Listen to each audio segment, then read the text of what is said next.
Hello, good morning, everyone. Hopefully you're all well. Hopefully, got a few technical glitches and issues this morning. I can't really see the chat, so I can sort of look over here for the chat, but I can't see the chat over here. So I think it's good morning to Alison and Ben and Aaron. Great to see you guys. Awesome to have you guys on this morning. Children, hey? Children. My children used my studio. They took my television and watched the State of Origin the other day. I haven't been in my home studio for a couple of weeks, and the thing's a mess. Nothing's set up properly. Children. Morning, Marcus. I think I can see Marcus over there, and a few people jumping on this morning. Hey, great to see you guys. Fantastic to have you on this morning. I'll try and keep this moving this morning. I'm running a bit late. I'll be back in a second. Trying to see if we can not be too bright and washed out. But anyway, we can have a bit of a chat, a yarn this morning. Welcome to another Wealth Coffee Chat, folks. Great to see a bunch of you guys on this morning. Been out and about the last couple of days, catching up with my crew up in Brisbane. So I wasn't on the morning Wealth Coffee Chats.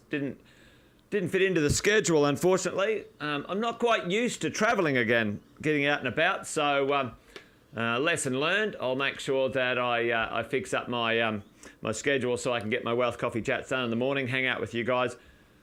Hope you're all awesome and well, wherever you are, whatever you're up to. Hopefully everyone in Sydney or thereabouts is staying safe and not too wet and washed away.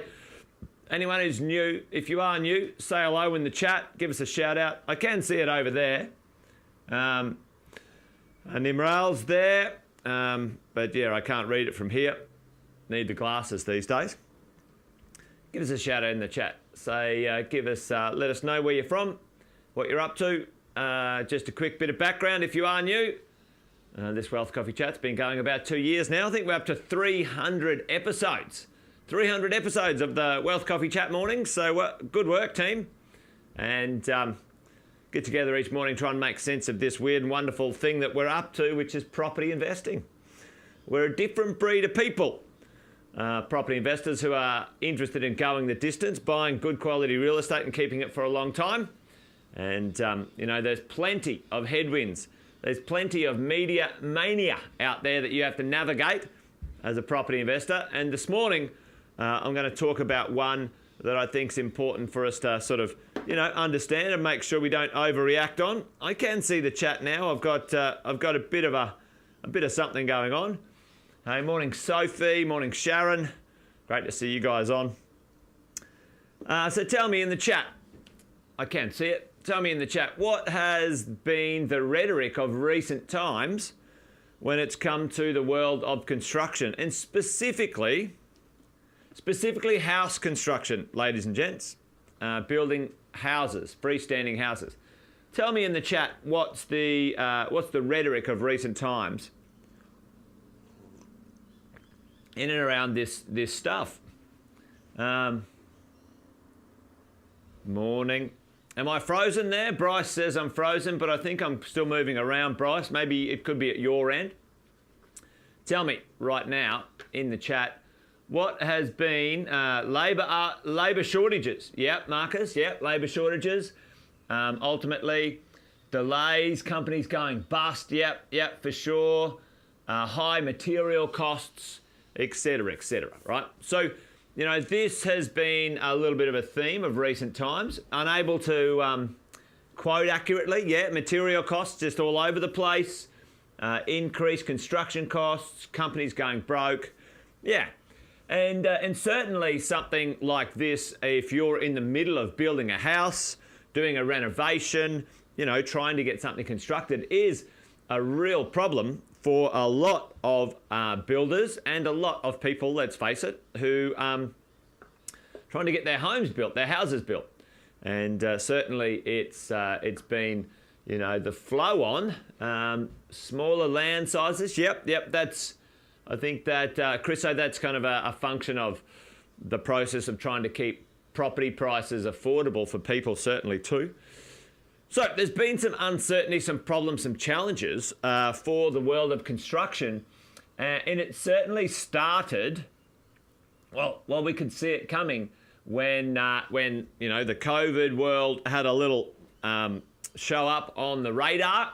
COVID showed up on the world's radar, and the government pulled out one trick it knows. It usually only knows one trick, the Australian government, unfortunately, in this moment in time, which is stimulate the Australian economy by building things, and mostly houses, right? So that's where the money went, or a lot of money went.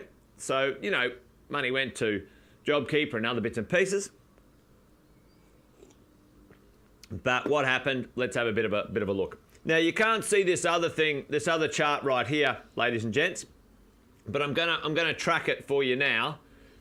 This is an overlay right now of housing approvals, all right, and this yellow one, which I'm sort of tracking, which you can't see, unfortunately. There's something going weird with my oh, you can't even see that. Something going weird with my studio and my cameras today, but we'll work it out together. We'll work it out together. You'll get the point in a second anyway. All right. Yeah, shivers. That's not even... Oh, well, you can kind of see that. Let me know in the chat if you can see it.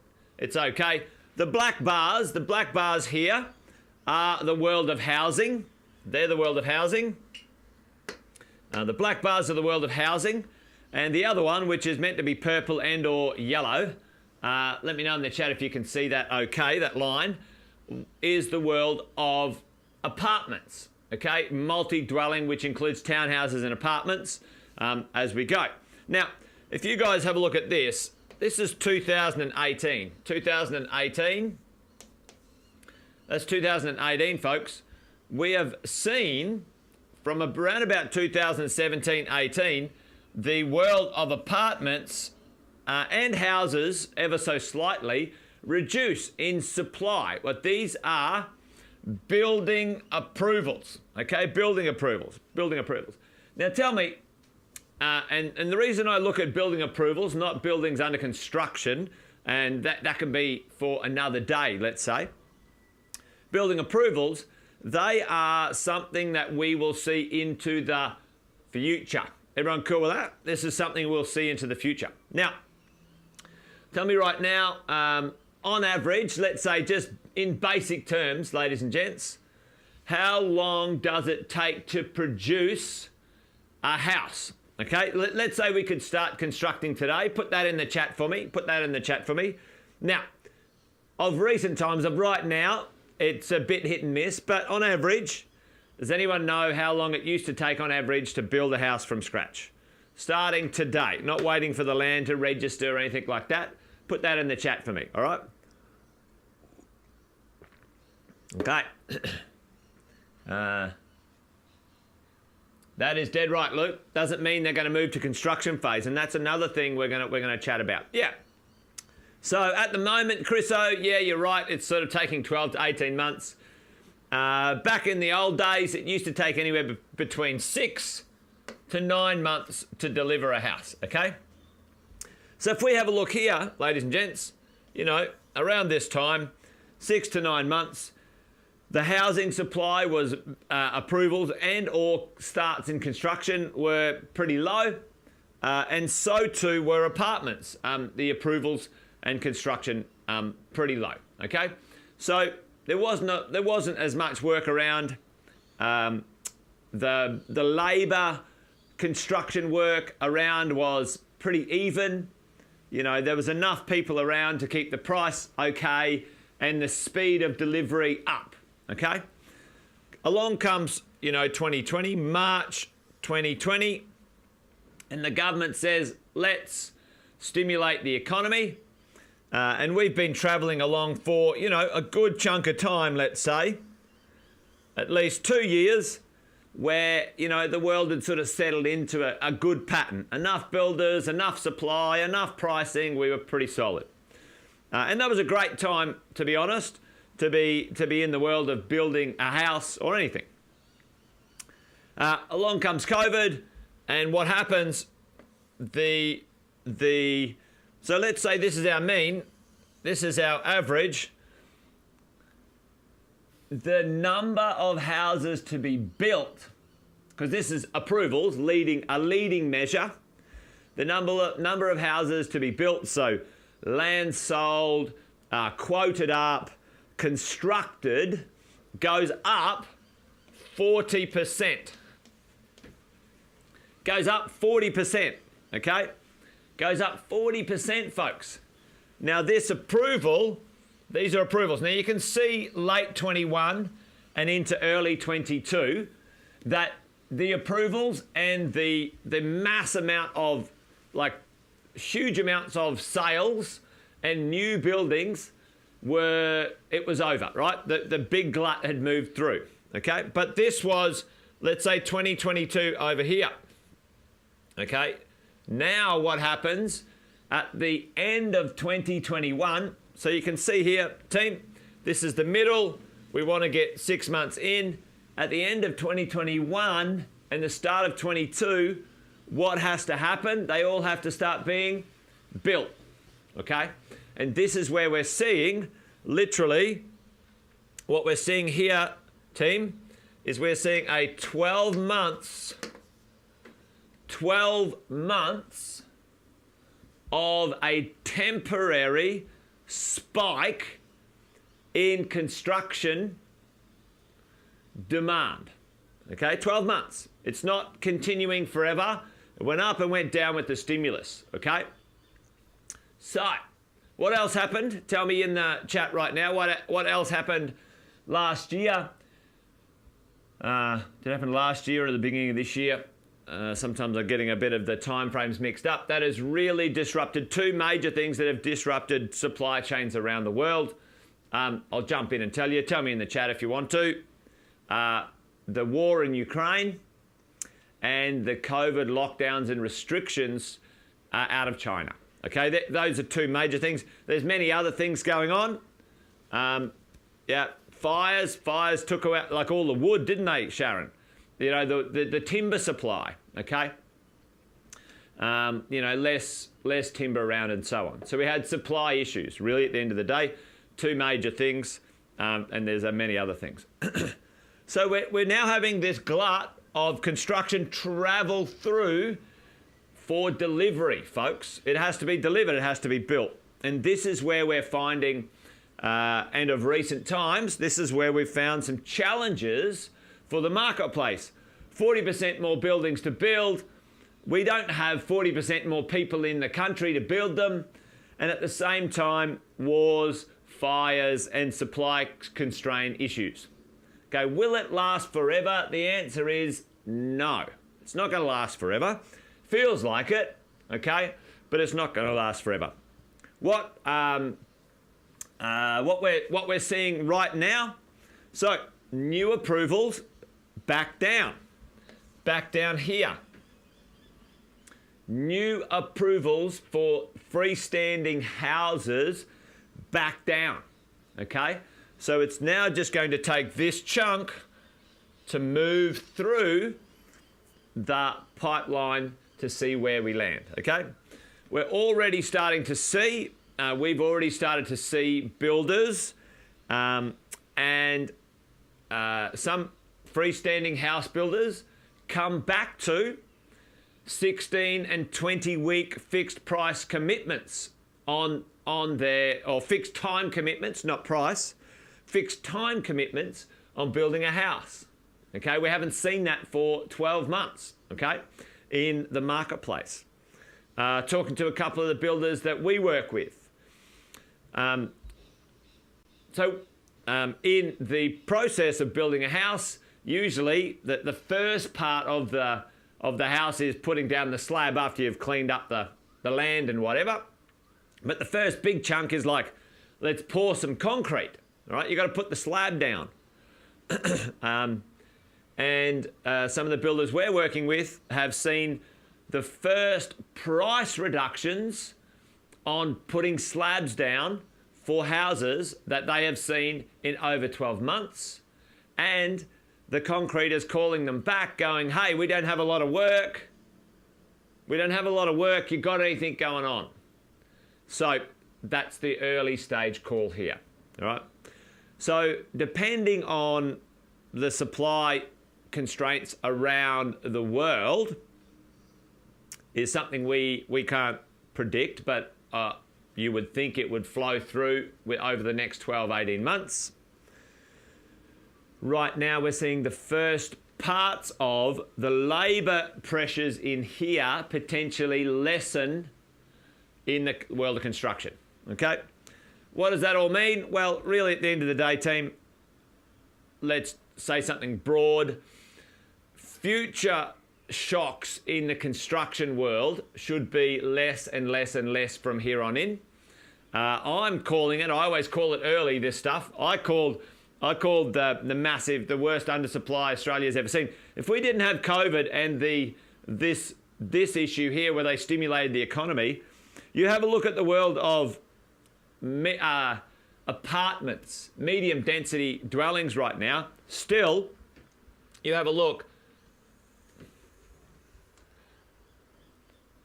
It's the worst it's been for over 20 years, and population adjusted. So, when you go back here and you think, it was pretty high over there and over here, if we're 7 million people more than we were, so get this, 7 million people more than we were 2 decades ago, 7 million more, but it's the same number as it was 2 decades ago.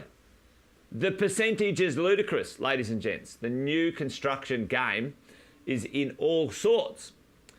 The housing is in all sorts because of one reason, and the multi-unit density stuff is in all sorts because of another reason, okay? They're not exactly the same because building a single house is different to building a multi-density property.